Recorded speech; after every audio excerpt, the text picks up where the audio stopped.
নিস্তব্ধ এক দুপুরে মন্দিরের ভেতরে দাঁড়িয়ে আছে এক যুবক, হাতে বিশাল একটি কুড়াল। মুহূর্তের মধ্যেই সে গুড়িয়ে দিল অসংখ্য মূর্তি।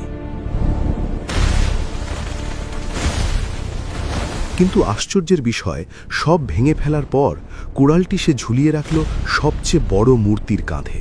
এর ফলস্বরূপ তাকে ভয়ঙ্কর শাস্তির মুখোমুখি হতে হল। তাকে জীবন্ত নিক্ষেপ করা হলো এক বিশাল অগ্নিকুণ্ডে, যার তাপ এতটাই তীব্র ছিল যে তার উপর দিয়ে উড়ে যাওয়া পাখিও পুড়ে ছাই হয়ে যেত। কিন্তু ঘটল অবাক করা এক ঘটনা। আগুনের প্রচণ্ড শিখা তাকে স্পর্শ পর্যন্ত করতে পারল না, বরং সেই আগুনই রূপ নিল এক শান্ত শীতল বাগানে। কে ছিলেন সে সাহসী মানুষ? কিভাবে আগুন তার দহন শক্তি হারিয়ে ফেলল? জানুন ইতিহাসের এই বিস্ময়কর সত্য কাহিনী। হাজার হাজার বছর আগের ঘটনা। বর্তমান ইরাকের প্রাচীন শহর ব্যাবিলন বা বাবেল। সেই সময় এই অঞ্চলে শাসন করত এক অত্যন্ত অহংকারী ও জালিম শাসক নমরুদ। তার রাজত্বে মানুষের বস্তুগত অভাব ছিল না, কিন্তু তাদের সবচেয়ে বড় বিপদ ছিল তারা এক আল্লাহকে ভুলে গিয়েছিল। তারা চাঁদ, সূর্য, নক্ষত্র এবং নিজেদের হাতে তৈরি মাটির মূর্তির পূজা করত। সেই অন্ধকারাচ্ছন্ন সমাজে আল্লাহ জ্বালালেন হিদায়াতের এক নূরের প্রদীপ। তিনি পাঠালেন তার প্রিয় বন্ধু খলিলুল্লাহ হজরত ইব্রাহিম আলাইহিসসালামকে। শৈশব থেকেই ইব্রাহিম আলাইহিসসালাম ছিলেন অত্যন্ত জ্ঞানী ও চিন্তাশীল। তবে তার জীবনের সবচেয়ে বড় পরীক্ষা ছিল তার নিজের পরিবারেই, কারণ তার পিতা আজর ছিলেন সেই সময়ের অন্যতম বড় মূর্তি নির্মাতা। তিনি নিজ হাতে মাটি ও পাথর দিয়ে মূর্তি তৈরি করতেন এবং সেগুলো বাজারে বিক্রি করতেন। ছোটবেলা থেকেই ইব্রাহিম আলাইহিসসালাম দেখতেন তার পিতা কিভাবে নিজ হাতে এসব প্রতিমা বানাচ্ছেন। তিনি অত্যন্ত নম্র ও কোমল ভাষায় বাবাকে বোঝানোর চেষ্টা করতেন। তিনি বলতেন, হে বাবা, আপনি কেন এমন কিছুর ইবাদত করেন যা না শুনতে পারে, না দেখতে পারে, আর আপনার কোনো উপকার বা ক্ষতিও করতে সক্ষম নয়? কিন্তু তার পিতা রাগান্বিত হয়ে উঠতেন। তিনি বলতেন, ইব্রাহিম, তুমি যদি এসব কথা বন্ধ না করো তাহলে আমি তোমাকে কঠোর শাস্তি দেব। তুমি আমার ঘর ছেড়ে চলে যাও। ইব্রাহিম আলাইহিসসালাম এতে খুবই কষ্ট পেতেন। তিনি মানুষের কাছে গিয়ে দাওয়াত দিতেন, কিন্তু কেউ তার কথা গুরুত্ব দিত না, তাকে ধমক দিত। দিন কেটে যায়, মাস পেরিয়ে যায়। তখন ইব্রাহিম আলাইহিসসালাম ভাবলেন, শুধু কথার মাধ্যমে এদের বোঝানো সম্ভব নয়। তাদের এমন একটি বাস্তব শিক্ষা দিতে হবে যা নিজের চোখে দেখে তারা সত্য উপলব্ধি করতে পারে। তাদের বুঝিয়ে দিতে হবে এই মূর্তিগুলোর নিজের কোনো শক্তিই নেই। অবশেষে একদিন সুযোগ এসে গেল। সেই জাতির একটি বড় বাৎসরিক উৎসব ছিল। ওই দিনে শহরের সব মানুষ, ছোট বড়, নারী পুরুষ, সবাই সাজসজ্জা করে শহরের বাইরে বিশাল এক মেলায় যেত। রেওয়াজ ছিল উৎসবের আগে তারা মন্দিরে গিয়ে মূর্তিগুলোর সামনে প্রচুর খাবার, ফলমূল ও প্রসাদ রেখে আসত। পরে ফিরে এসে তারা সেগুলোকে বরকতময় খাবার হিসেবে গ্রহণ করত। উৎসবের দিন সকালে ইব্রাহিম আলাইহিসসালামের পিতা ও আত্মীয়রা তাকে ডাকলেন, চলো ইব্রাহিম, মেলায় যাই, আজ আনন্দের দিন। ইব্রাহিম আলাইহিসসালাম আকাশের দিকে তাকিয়ে গভীরভাবে শ্বাস নিলেন। তিনি মনে মনে একটি কৌশল ঠিক করলেন। এরপর বললেন, ইন্নী সাকিম, অর্থাৎ আমি অসুস্থ, আমার শরীর ভালো নেই। তারা মনে করল ইব্রাহিম আলাইহিসসালাম সত্যিই অসুস্থ। সংক্রামক রোগের ভয়ে তাকে রেখে সবাই উৎসবের উদ্দেশ্যে শহর ছেড়ে চলে গেল। কিছুক্ষণ পর পুরো শহর হয়ে গেল একেবারে জনশূন্য। চারদিকে নীরবতা, যেন পিন পড়লেও শব্দ শোনা যায়। ইব্রাহিম আলাইহিসসালাম ঘর থেকে বের হলেন, তার হাতে একটি বড় ও ধারালো কুড়াল। ধীর পদক্ষেপে তিনি শহরের প্রধান মন্দিরের দিকে এগিয়ে গেলেন। তার হৃদয়ে তখন আল্লাহর প্রতি গভীর ভালোবাসা এবং শিরকের প্রতি তীব্র ঘৃণা জাগ্রত ছিল। মন্দিরের বিশাল দরজা পেরিয়ে তিনি ভেতরে প্রবেশ করলেন। ভেতরে মৃদু অন্ধকার আর সারি সারি মূর্তি দাঁড়িয়ে আছে, ছোট, মাঝারি, বড়, অসংখ্য প্রতিমা। তাদের পায়ের কাছে সুন্দরভাবে সাজানো রয়েছে নানা রকম সুস্বাদু খাবার ও প্রসাদ। ইব্রাহিম আলাইহিসসালাম সেই মূর্তিগুলোর সামনে গিয়ে দাঁড়ালেন। প্রথমে তিনি একটু কৌতুকের সুরে তাদের সাথে কথা বললেন, ব্যঙ্গ করে বললেন, কি ব্যাপার, তোমরা খাচ্ছ না কেন? সামনে এত সুন্দর খাবার রাখা, খাও না। কিন্তু পাথরের মূর্তি কি কখনো জবাব দেয়? চারদিক নিস্তব্ধ। তিনি আবার কিছুটা কঠোরভাবে বললেন, কি হলো, কথা বলছো না কেন? তোমাদের কি মুখ নেই? এরপর ইব্রাহিম আলাইসাল্লাম আর দেরি করলেন না। তিনি ডান হাতে কুড়ালটি শক্ত করে ধরলেন। বিসমিল্লাহ বলে তিনি আঘাত করা শুরু করলেন। কোরআনের ভাষায় তিনি ডান হাত দিয়ে তাদের উপর প্রবল আঘাত হানলেন। খটাস খটাস শব্দে একের পর এক মূর্তি ভেঙে পড়তে লাগল। তিনি একটির পর একটি মূর্তির ওপর আঘাত করলেন। কারো হাত ভেঙে পড়ল, কারো মাথা গড়িয়ে গেল মেঝেতে। মুহূর্তের মধ্যেই সুন্দরভাবে সাজানো মন্দিরটি পরিণত হল এক ধ্বংসস্তূপে। মাটির মূর্তিগুলো ভেঙে চুরমার হয়ে ধুলোয় মিশে গেল। তবে তিনি একটি কাজ অত্যন্ত বুদ্ধিমত্তার সাথে করলেন। মন্দিরের সবচেয়ে বড় মূর্তিটি, যেটি ছিল সবার সর্দার বা প্রধান মূর্তিটিকে, তিনি ভাঙলেন না। সেটিকে সম্পূর্ণ অক্ষত রেখেই ছেড়ে দিলেন। সব ছোট মূর্তি ধ্বংস করার পর ইব্রাহিম আলাইসাল্লাম সেই বড় কুড়ালটি তুলে নিয়ে খুব সতর্কভাবে বড় মূর্তিটির হাতে ঝুলিয়ে দিলেন। দৃশ্যটি এমন লাগছিল যেন ওই বড় মূর্তিটি রাগে ফেটে পড়ে কুড়াল দিয়ে বাকি সব ছোট মূর্তিগুলো ভেঙে ফেলেছে। সব কাজ শেষ করে ইব্রাহিম আলাইহিসসালাম শান্তভাবে বাড়ি ফিরে এলেন, যেন কিছুই ঘটেনি। এরপর তিনি অপেক্ষা করতে লাগলেন কখন তারা ফিরে আসবে। বিকেল পেরিয়ে সন্ধ্যা নামল। উৎসব শেষ করে শহরের মানুষ হাসি আনন্দে ঘরে ফিরতে শুরু করল। তারা গান গাইতে গাইতে মন্দিরের দিকে এগোতে লাগল। তাদের উদ্দেশ্য ছিল দেবতাদের সামনে নত হয়ে রাখা প্রসাদ গ্রহণ করা। হাজার হাজার মানুষ মন্দিরের প্রধান ফটক দিয়ে ভেতরে প্রবেশ করল, কিন্তু ভেতরে ঢুকতেই তাদের আনন্দ মুহূর্তে থেমে গেল। চোখ বিস্মারিত হয়ে গেল। হাত থেকে খাবারের থালা পড়ে গেল মাটিতে। তারা দেখতে পেল তাদের প্রিয় মন্দিরটি সম্পূর্ণ ধ্বংসস্তূপে পরিণত হয়েছে। তাদের প্রিয় উপাস্যগুলো ভাঙাচোরা অবস্থায় মাটিতে ছড়িয়ে ছিটিয়ে পড়ে আছে। কারো নাক ভেঙে গেছে, কারো মাথা নেই। পুরো শহরে শুরু হলো কান্না আর হাহাকার। সবাই চিৎকার করে বলতে লাগল, হায়, কে আমাদের উপাস্যদের সাথে এমন কাজ করল? কে এই ভয়ঙ্কর কাজের জন্য দায়ী? যেই করে থাকুক, সে নিশ্চয়ই বড় অন্যায়কারী। তখন জনতার ভিড় থেকে কয়েকজন বলল, আমরা একটা যুবককে দেখেছি যে মূর্তিগুলোর বিরুদ্ধে সবসময় কথা বলে। তার নাম ইব্রাহিম। আমাদের ধারণা শহর ফাঁকা পেয়ে সেই এই কাজ করেছে। খবর পৌঁছে গেল নমরুদের কাছে। সে প্রচণ্ড ক্রুদ্ধ হয়ে উঠল এবং আদেশ দিল, ইস ইব্রাহিম কো ফৌরন মেরে সামনে লে আও। আজ তাকে সবার সামনে বিচার করা হবে। সৈন্যরা ইব্রাহিম আলাইহিসসালামকে ধরে নিয়ে এলো। হাজার হাজার মানুষের সামনে বসল বিচার সভা। নেতারা তাকে কঠোরভাবে জিজ্ঞাসা করল, হে ইব্রাহিম, সত্য করে বলো, তুমি কি আমাদের উপাস্যদের সাথে এই কাজটি করেছ?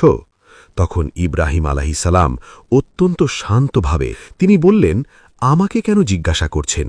বরং এই কাজ তো তাদের ওই বড় সর্দারই করেছে। দেখছেন না, কুড়াল তো তার কাঁধেই ঝুলছে। তাকে জিজ্ঞেস করুন, যদি সে কথা বলতে পারে। তার এই উত্তর শুনে উপস্থিত হাজার হাজার মানুষ স্তব্ধ হয়ে গেল। চারদিকে নেমে এলো গভীর নীরবতা। তাদের মনে প্রশ্ন জাগল, আমরা কাদের উপাসনা করছি?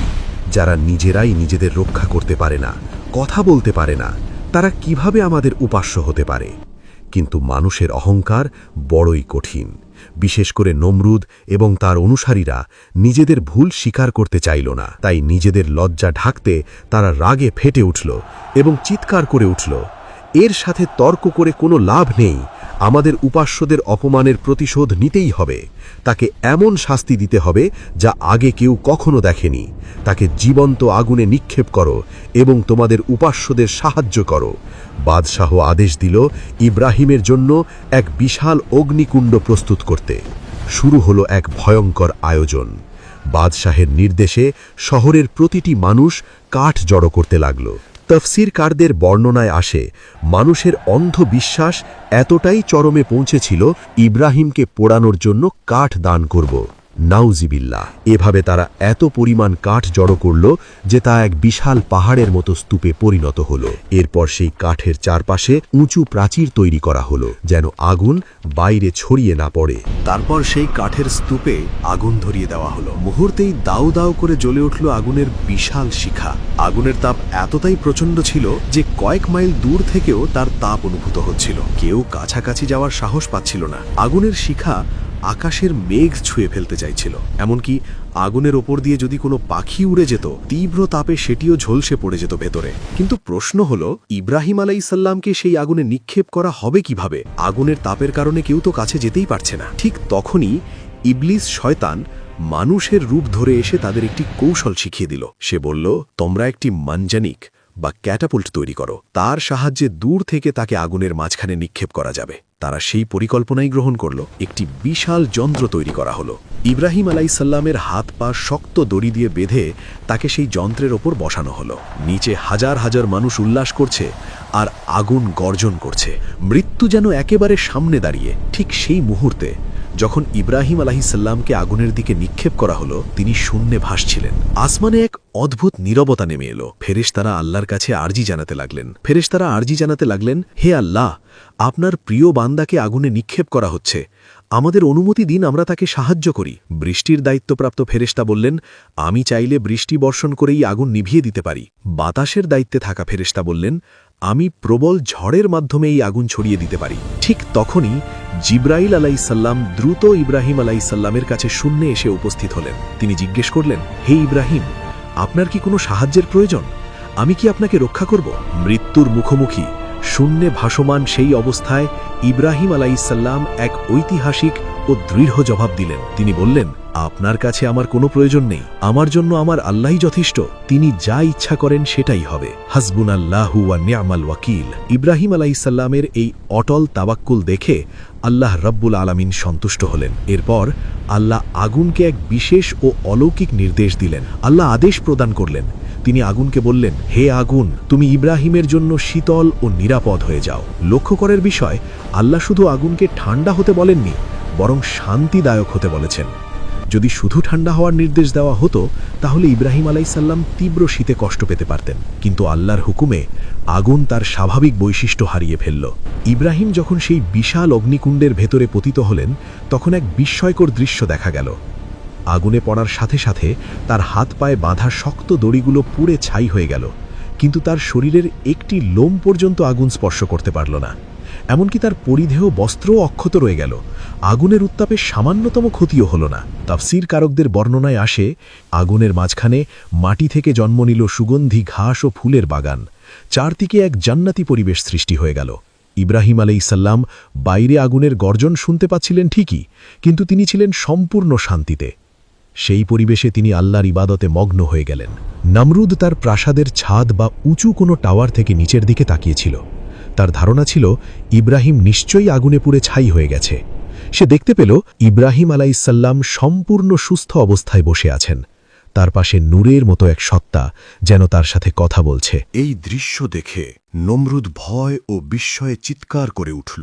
সে বলল, হে ইব্রাহিম, তোমার রব কত মহান, যিনি তোমাকে আগুনের ভেতর থেকেও নিরাপদে রেখেছেন। নমরুদের অহংকার মুহূর্তেই ভেঙে চুরমার হয়ে গেল।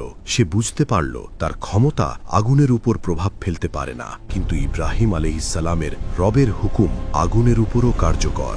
অবশেষে আগুন নিভে গেল। ইব্রাহিম আলাইহিসসালাম ধীর পদক্ষেপে মুখে শান্ত হাসি নিয়ে সেই ছাইয়ের স্তূপ থেকে বেরিয়ে এলেন। তার পবিত্র চেহারা থেকে নূরের আভা ছড়িয়ে পড়ছিল। মানুষ বিস্ময়ে দেখল তার শরীরে আগুনের কোনো চিহ্ন নেই, এমনকি তার পোশাকও অক্ষত রয়েছে। শুধু কপালে হালকা ঘামের ছাপ, যা ভয়ের নয় বরং আল্লাহর রহমতের এক নিদর্শন। তার পিতা আজর এবং উপস্থিত জনতা হতবাক হয়ে তাকিয়ে রইল। যে আগুনের ভয়ে তারা কাঁপছিল, সেই আগুনই ইব্রাহিম আলাইহিসসালামকে স্পর্শ করতেও সক্ষম হয়নি। জীবনের পরবর্তী সময়ে ইব্রাহিম আলাইহিসসালাম বলতেন, তার পুরো জীবনের মধ্যে সেটিই ছিল সবচেয়ে শান্তিপূর্ণ ও আরামদায়ক সময়। এই ঘটনার মাধ্যমে আল্লাহ প্রমাণ করে দিলেন, আগুন জ্বালাতে পারে না যদি তিনি না চান, ছুরি কাটতে পারে না যদি তিনি না চান। অবশেষে নমরুদ পরাজয় স্বীকার করতে বাধ্য হল। সে ইব্রাহিম আলাইহিসসালামকে বলল, তুমি আমার দেশ ছেড়ে চলে যাও। এরপর ইব্রাহিম আলাইহিসসালাম হিজরত করলেন, কিন্তু নমরুদের পরিণতি সুখকর ছিল না। আমার ক্ষমতা চিরস্থায়ী, কিন্তু তোমরা আমার সুখ দেখবে। আল্লাহ তাকে ধ্বংস করার জন্য কোনো বড় বাহিনী পাঠাননি, বরং একটি ক্ষুদ্র মশার মাধ্যমেই তাকে এমন শাস্তি দেওয়া হলো যে সে নিজেই নিজের মাথায় আঘাত করতে করতে মৃত্যুবরণ করল। অন্যদিকে ইব্রাহিম আলাইহিসসালাম হয়ে উঠলেন মুসলিম উম্মার পিতা খলিলুল্লাহ। আজকের এই কাহিনী শেষ করার আগে আসুন আমরা এই অগ্নিকুণ্ডের ঘটনা থেকে ঈমানের আলো গ্রহণ করি। এই ঘটনার ভেতরে লুকিয়ে আছে 3টি মহান শিক্ষা প্রদান করে। প্রথম শিক্ষা তাওয়াক্কুল, আল্লাহর উপর পূর্ণ ভরসা। যখন ইব্রাহিম আলাইহিসসালাম শূন্যে নিক্ষিপ্ত অবস্থায় ছিলেন, তখন তিনি জিব্রাইল আলাইহিসসালামের সাহায্য গ্রহণ করেননি, বরং বলেছিলেন, আমার জন্য আল্লাহই যথেষ্ট। আমাদের জীবনেও যখন আগুনের মতো কঠিন বিপদ আসে, তখন যদি আমরা মানুষের উপর নির্ভর না করে অন্তর থেকে বলতে পারি হাসবুনাল্লাহু ওয়া নি'মাল ওয়াকিল, তাহলে আল্লাহ সেই বিপদকেও শান্তি ও কল্যাণে পরিণত করতে সক্ষম। দ্বিতীয় শিক্ষা সত্যের পথে দৃঢ় থাকা। যখন পরিবার, সমাজ ও রাষ্ট্র সবাই তার বিরুদ্ধে দাঁড়িয়েছিল, তখনও তিনি একাই সত্যের পথে অটল ছিলেন। সত্যের পথ কখনো সহজ নয়, সেখানে পরীক্ষা আছে, কষ্ট আছে, এমনকি আগুনও থাকতে পারে, কিন্তু সেই পরীক্ষার পরেই থাকে সফলতা ও জান্নাতের শান্তি। তৃতীয় শিক্ষা সবকিছুই আল্লাহর হুকুমে পরিচালিত। আমরা ভাবি আগুন মানেই পোড়ানো, কিন্তু প্রকৃতির কোনো কিছুই নিজে নিজে কাজ করে না। কিন্তু ইব্রাহিম আলাইহিসসালামের এই ঘটনা আমাদের বুঝিয়ে দেয় প্রকৃতির কোনো কিছুই নিজে নিজে কাজ করে না, সবকিছুই আল্লাহর নির্দেশে পরিচালিত, সবকিছুই আল্লাহর হুকুমের অধীন। প্রিয় দর্শক, 1000 বছর আগের বাবেলের সেই অগ্নিকুণ্ড আজও আমাদের মনে করিয়ে দেয়, যদি ঈমান ইব্রাহিম আলাইহিসসালামের মতো দৃঢ় হয়, তবে আগুনও একসময় ফুলের বাগানে পরিণত হতে পারে। হে আল্লাহ, আমাদের সবাইকে ইব্রাহিম আলের মতো অটল ঈমান দান করুন এবং প্রতিটি বিপদে কেবল আপনার উপর ভরসা করার তৌফিক দিন। আমিন ইয়া রব্বাল আলামিন।